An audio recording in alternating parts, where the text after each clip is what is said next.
Now the animals know it. Why don't we know it? Aren't we also animals? We don't want to accept that. And in the language that we use today, being an animal is an insult. But originally we are an animal. We are an advanced animal because our brain developed. But that doesn't mean we are not animals.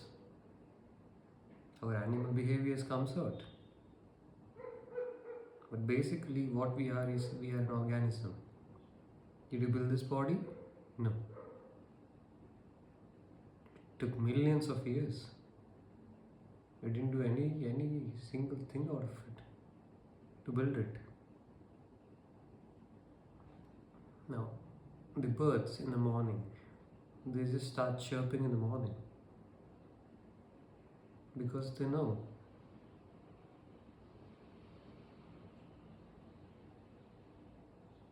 And we depend on alarms to wake up.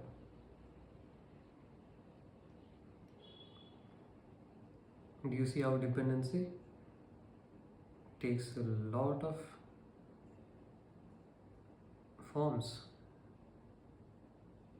We're dependent on another person, we're dependent on our gadgets, we're dependent on alarms, we're dependent on books, we're dependent on our work.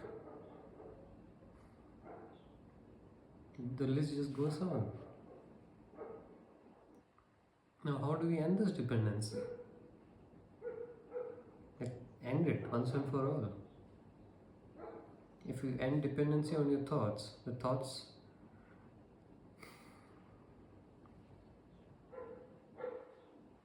if we end dependency on our thoughts, then it stops to become compulsive. But you cannot force it. You see, it needs awareness. It cannot be ended by force. It needs that awareness that comes only out of consciousness, of being conscious about it, of being aware of what is happening. Now, for that we need to observe. For that we need to sit. Not physically sit, but we need to be observant about it. Wherever we are, whatever we are doing, the activities of the mind, we just need to become observant about it. Now, can you do that? In my life, I have seen not many people are capable of doing it because they really enjoy the contents of the mind. It could be songs, it could be music, it could be movies, it could be speaking to another person, it could be talking non-stop without ever listening to another person. The contents just go on because it's endless. So there's so much knowledge in the world now. Knowledge is not the problem, but being identified with the knowledge is a huge problem. And living in that content of the past is the problem. You just use it and you drop it. That's all its purpose is.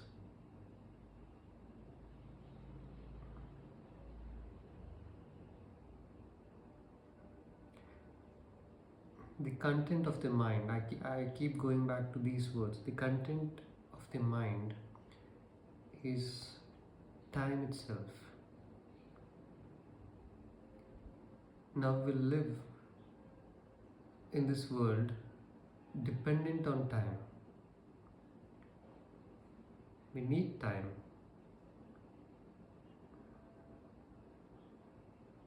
Physically, to organize things, to schedule meetings, to meet another person, to know what time of the day it is. We need time for those things. But we should not become paranoid about it.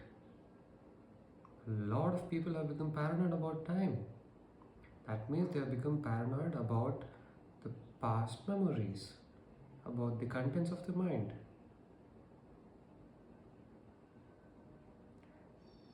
I wouldn't call it a mental problem, but it is something that is taking place because we have become dependent on time so much psychologically. There is physical time. That's why we age and we can see it physically in our body that it develops up to a certain point and then it deteriorates. Our health is good if let's consider if a person is healthy and up to a certain point they're healthy, and based on their activities and health and lifestyle, over time the choices that they make can also deteriorate the body. That's there. But naturally, if you see the overall progress of the body, up to a certain point it's healthy and it gets deteriorated. That is physical time. Everything has to end physically. That's how the existence is. Now science is showing us that galaxies are formed and one day they just have to end. The stars that you see, I don't know if anybody has ever told you this, the stars that you see in the sky in the night are suns. We have a sun here, and that's a giant sun that we have.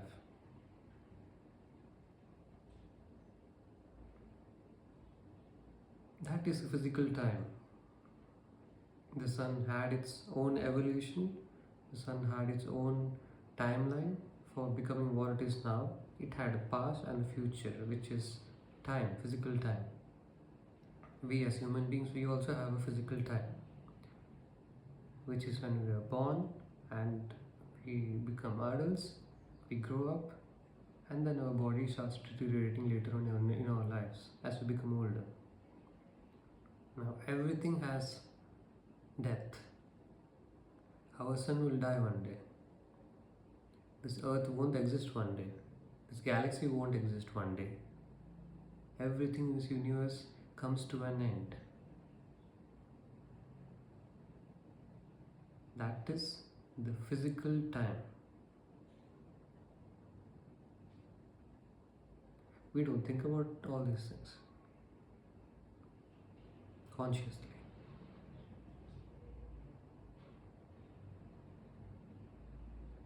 Now the time that I want to focus on is the psychological time. Does it exist?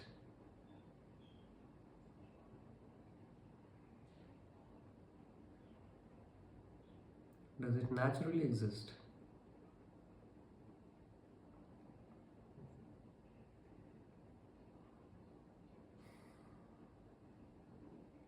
For survival and to do our works and to recognize people and know the language, we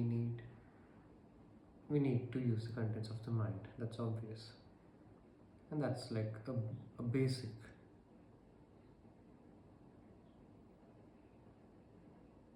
But when we live in that content and those beliefs and those fears, and that all those contents each time, when we live in that, we are fearful. When it comes up in the form of our thoughts, compulsive thoughts, we fear those. If something bad happened in our childhood, if we had an accident, or if one was physically assaulted or abused, or all those memories come up, and that we fear. And we fear time because thought cannot exist if one is living without time. Thought is time.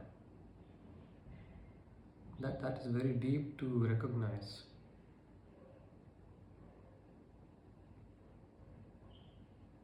When a thought comes up and you are able to hear it, listen to it, that thought itself is time. And when we are just purely observing something, if you just observe a tree, if you just observe something, there is no time. And at that instant of observation, of that pure observation,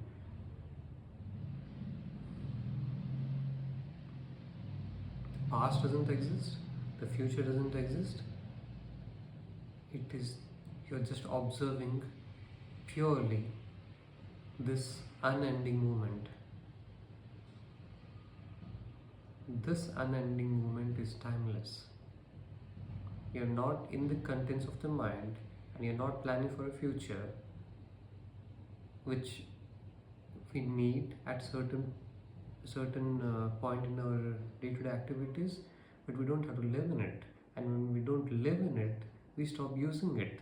We don't become compulsive about it. And when you go deeper into this, one can realize that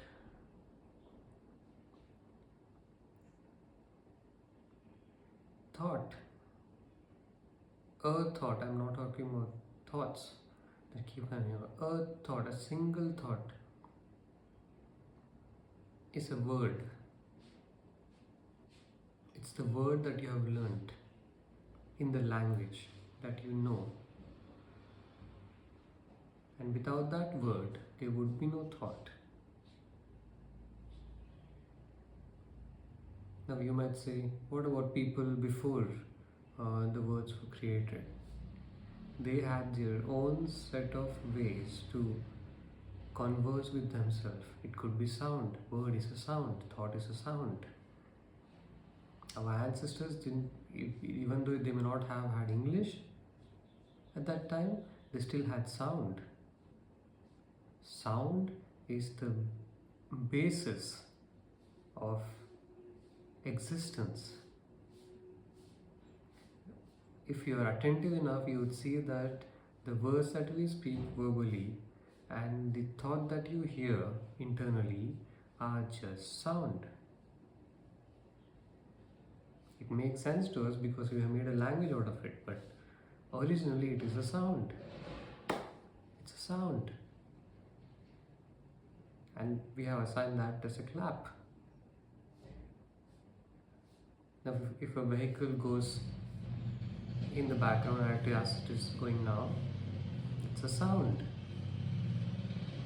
Basically, it's a sound of the vehicle.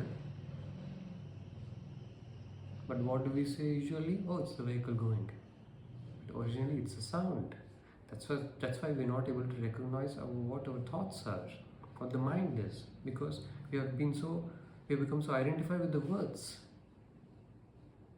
Nobody teaches us this. That words are just sound.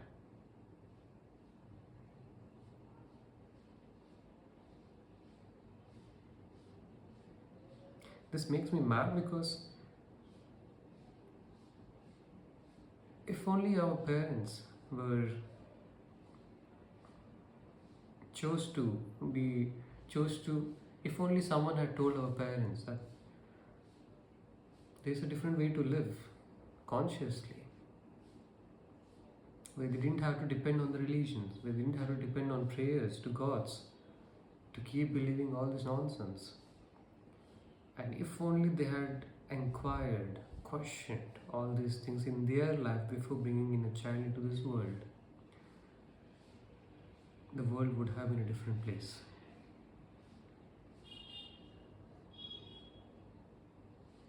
And it's happening now also. The corruption of the mind with all the beliefs, the fears, the agonies, and raising a child, taking care of a child by parents who are themselves not aware of all this. Where do you think that puts the child? How do you think he will end up growing?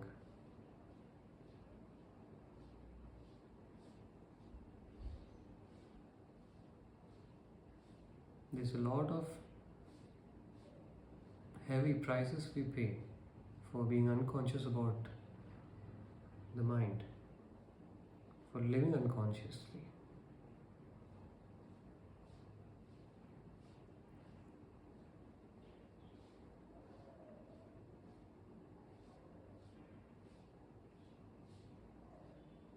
We can't fix a society. overnight. But what we can do is bring about change in ourselves, a change that creates awareness about the basics of life, the foundations of life.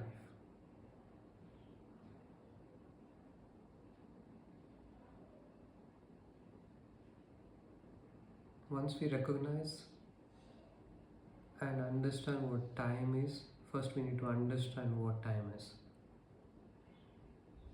I mean, you can understand it intellectually, logically, but understand what is time.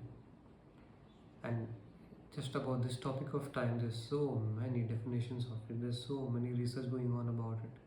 But what one can do is just ask themselves, what does time mean to you? Is it the clock? Is it the time of the day you wake up?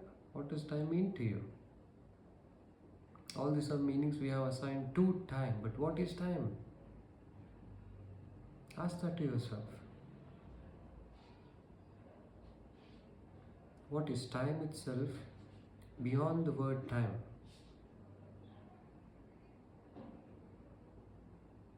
Is there time?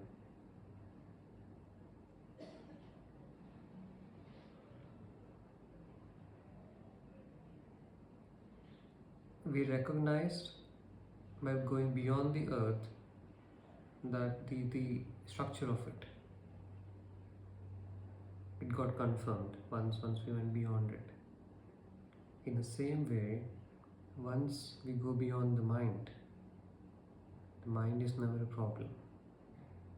The contents of the mind are never a problem once you are beyond it. You will still be using the mind, you will still be using the contents of the mind, but it will never cause you a single problem after that. Because then you see that you are not different from it.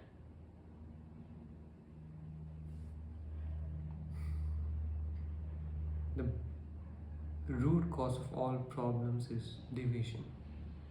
We have separated ourselves from our basic form. We are separated in a variety of ways, in thousands and millions of ways that people are not aware about. They just go on doing things. And that division has caused a lot of problems. That's why there's so many suffering in the world. Suffering starts here, but then we project it out in the world. And that is our society.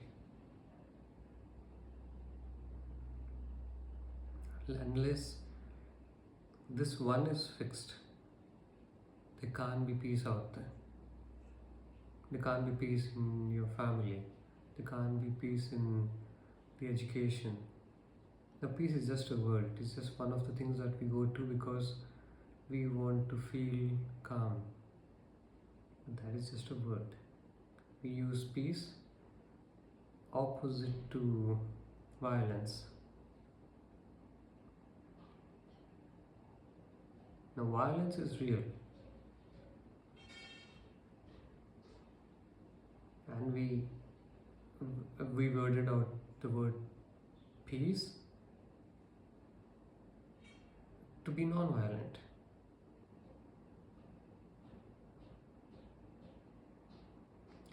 This is why it's very important to go beyond the words.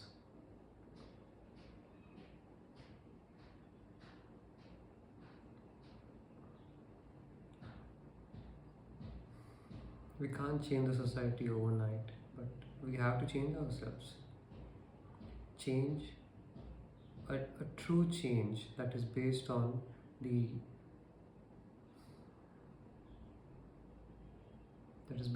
perception that is not corrupted by thought. That brings in a true change.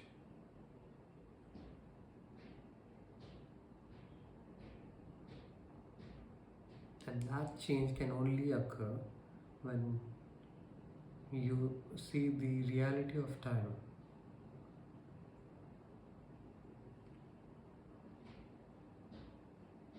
Time, the psychological time,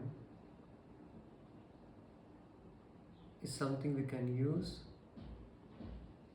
because we will be using the contents of the mind, and we can be free of it at the same time. But it is only when you're free of it that you can use it consciously.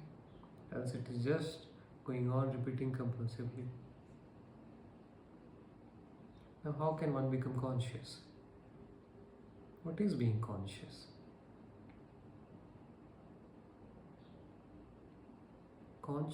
To be conscious means to be aware. To be aware of your whole being. To be aware of the thoughts that you have, the emotions that you feel, the whole range of emotions that you feel, and not differentiate yourself from it. For example, you are angry at somebody or for something, and you reflect back and say to yourself that you were angry at that time because of certain events. But when that anger happened, you were that anger. It is not something that happened to you. You are that anger. Same applies to all our emotions. Same applies to the thought as well. When you are thinking, you are the thought.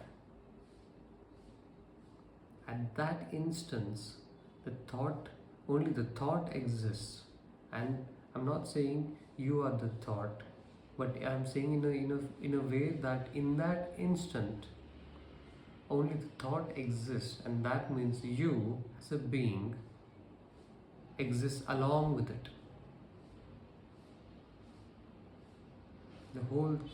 The entirety of your of you being human exists in that instant together. Your body, your mind, everything, and these are just words, but you exist as one.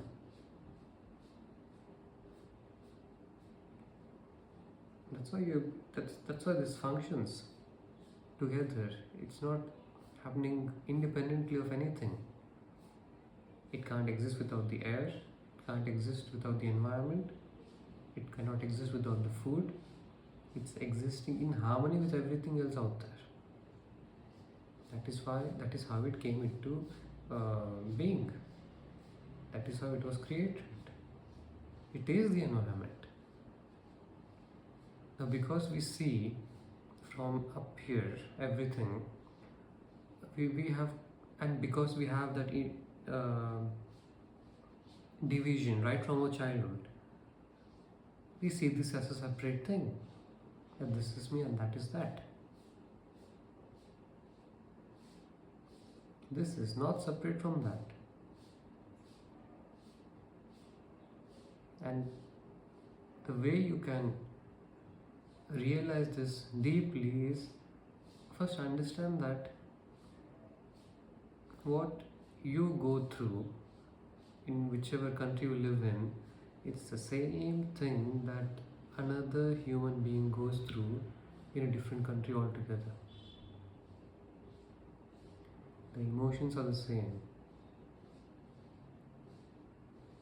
The thoughts are the same. There may be variations of it based on the contents of that individual person, but you are not separate from that person. Physically you are separate, but when it comes to the mind, you are not separate. We all share the same mind. It's one mind. That's the root of our suffering, that we have divided it. We have divided. We don't even realize that it is one mind. It is just that space that we all humans share.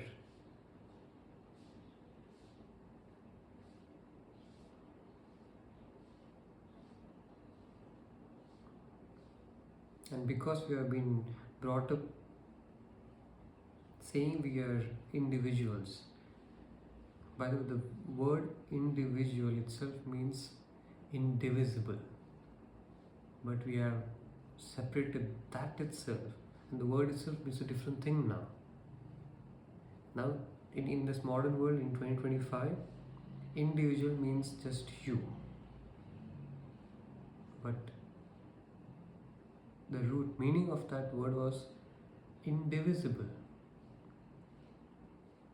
and we have divided that as well. Now, do you see how we have just made a mess out of words? And we live with those words without knowing the root, um, without knowing the reason of why those words were created, and we have different meanings of all the words that we use on a daily basis, and that differs from person to person, the meanings of it. How is that going to bring in unity?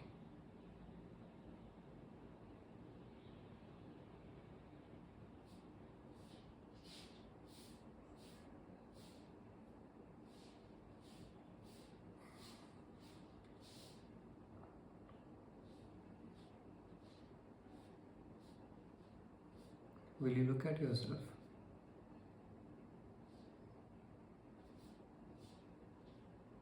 Look as an observe. Observe the activities of the mind. Yourself.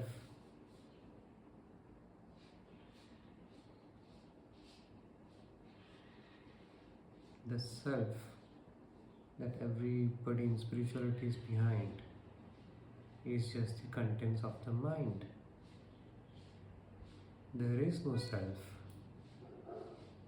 The self is an illusion. The mind has created and identified with the contents so much that there ends up being a self. But when you see it deeply, that this what you call yourself, by be it your name, be it you're a doctor or a designation or whatever you may call yourself, that self is an illusion. It's like this center of the self, and the mind will never let go of it, because the way the mind is designed is, within each one of us there are different ways to get identified, and that has happened throughout centuries since the mind came into existence. I'm talking about the unconscious mind. Since it came into existence, and it has been rooted in that center. I'm talking about the center of the mind of humanity. It's rooted in that center. You have that mind because you're experiencing it. Now that center, if a person is not able to let go of, if he's scared to let go of it, that creates suffering. And that gets projected into the external world. That center that we have become so identified with is the root cause of all the sufferings.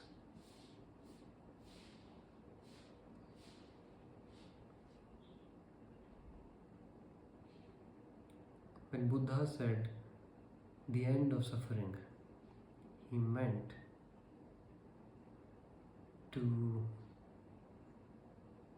dissolve the center. Not dissolve it burning, but dissolve it by observing it, by paying attention to it, by looking at it.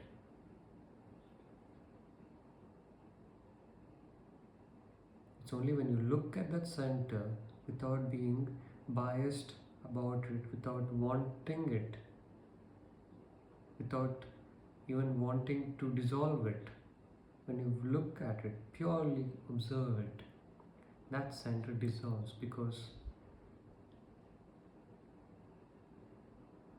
firstly, you are not that.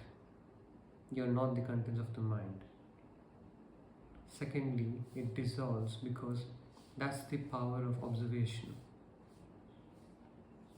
Pure observation dissolves everything that is an illusion, be it externally or internally within the mind. Pure observation just dissolves the illusions. And observation is the only tool a human being has to see the illusions of the mind. There's no other way. He can go to a monastery, he can live there, he can follow all these religions. It is not going to help him. Because one has to directly work on themselves.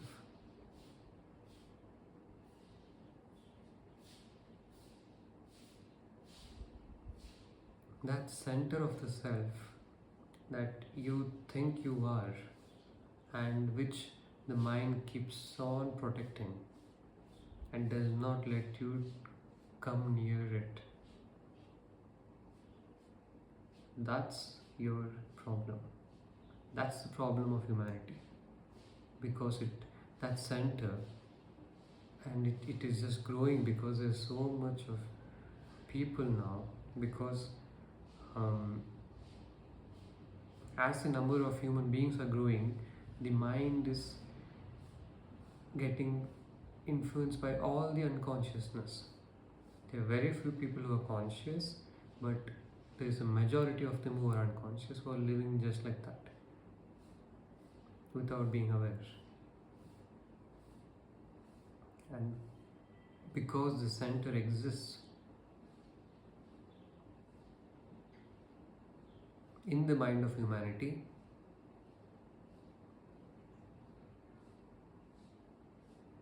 everybody suffers. We see that every single day. Haven't you seen people around you suffer? Haven't you seen yourself suffer? Suffer from your past, what has happened to you, what will happen to you. Where is security in that? Security is not with the things we have. Security is not in the thoughts we think. Security doesn't exist. Yes, we need a house, we need a roof, we need a place to live, we need food to eat, we need clothes to wear, because that's how the basics of society is now. But originally we are organisms.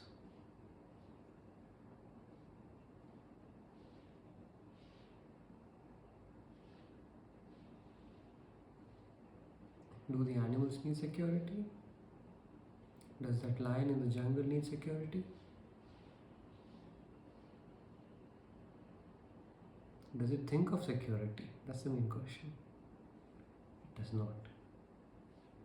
It's we animals who think about it so much.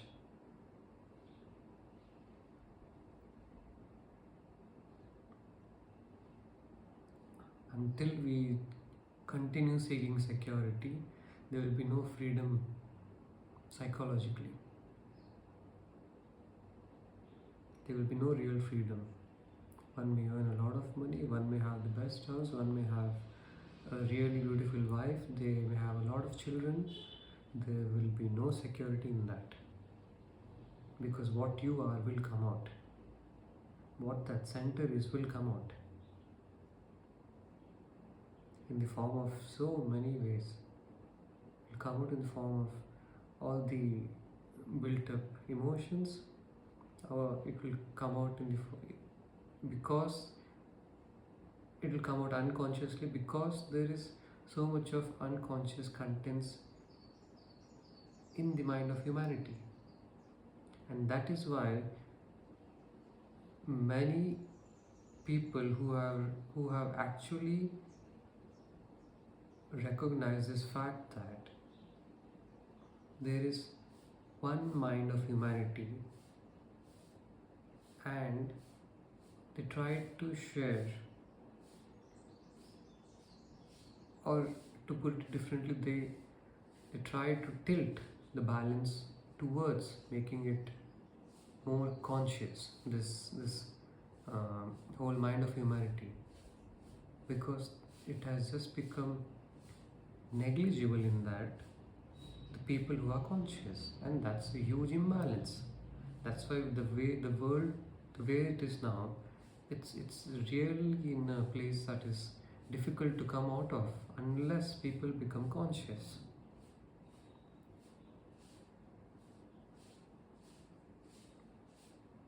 Many truly awakened people who have no agenda of their own, they have tried to tell the world to become more about themselves, to become conscious, and all these things, only because they have realized that the true change can take place when the change happens in the contents of the mind of humanity.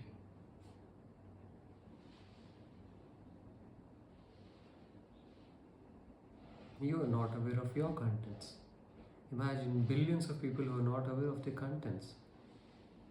They don't even know there are contents of the mind that they just live by. Imagine what that does to the space of the mind that we all share. First of all, it's a fact that we all share the same mind. There's no question about it. Science may say differently, and they may prove it someday, but right now it's not. But it's a fact. According to me, it's a fact that we all share the same mind. And you will also realize it if you pay attention to it. If you see that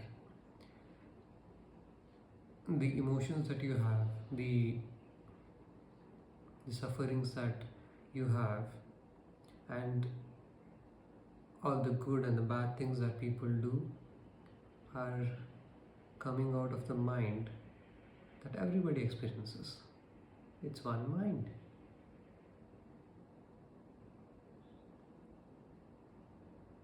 It's not your mind, it's not my mind, it's the mind of humanity.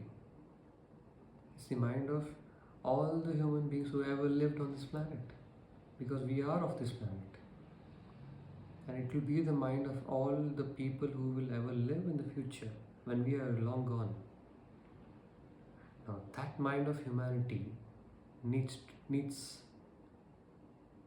to be balanced. It won't happen overnight. It will not happen in centuries that it will become balanced. Ideal scenario, what they call it, as heaven here on earth, would have been when everybody is conscious. But that doesn't seem practical now in today's world because everybody is unconscious. Nobody would even think about that. But it is quite possible. If people like you and me work towards it in our life, no matter we attain it or not, that will bring a change in the mind of humanity. And it's only there are two ways to do this actually. One, the deepest work in this is when we observe ourselves. The second way is through dialogues, because we project it into the outer world, however our mind is. There is that,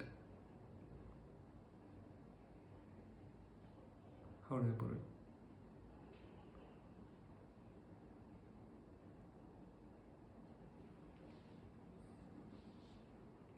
When we talk to another person, it brings out what is within us. This is quite evident. This is why a lot of people get triggered.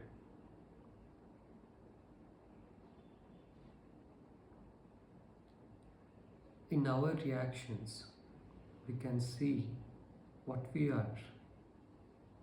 The reactions come because we are very unconscious.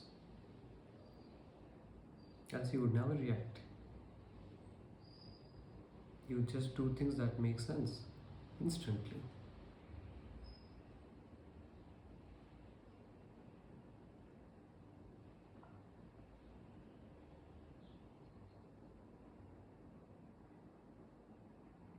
So those are the two ways. One is by yourself, and the second way is by talking to someone who doesn't have any agenda to influence you, to make you go somewhere, to make you reach somewhere.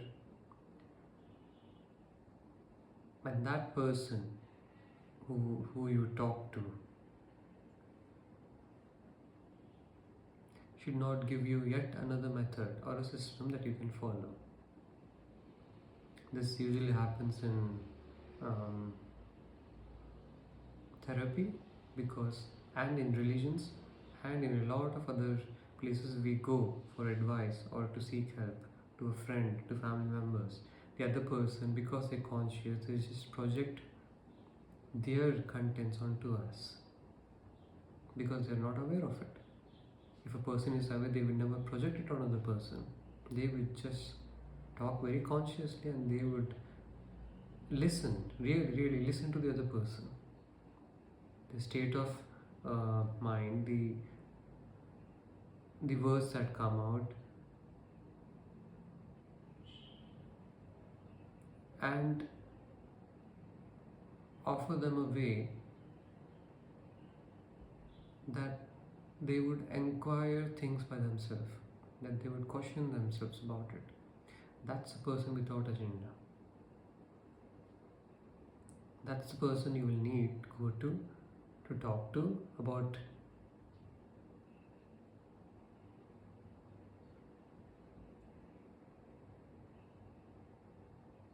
raising your awareness about the mind.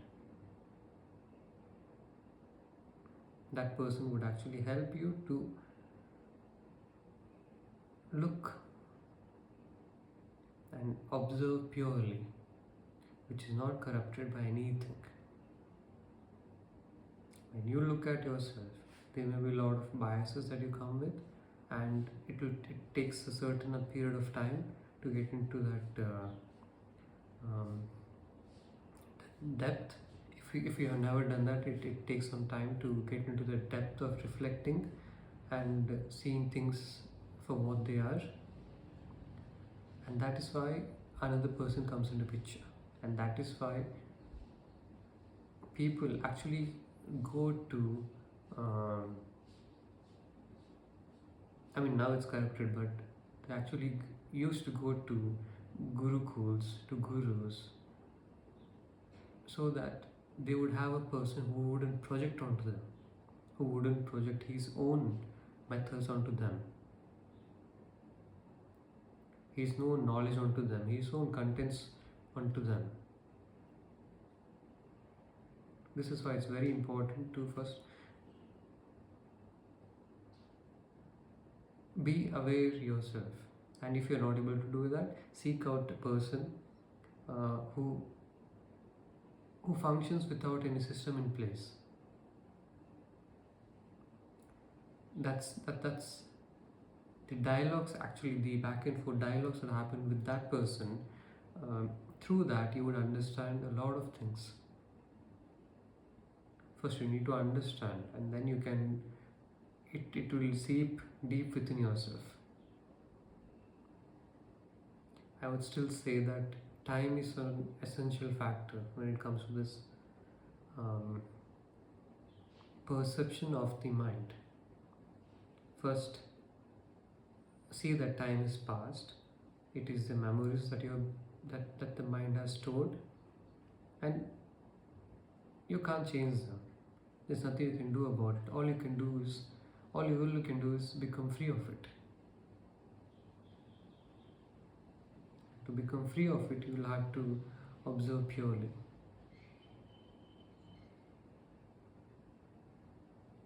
Without any agenda, without any bias of what your beliefs are, your fears are. Just observe.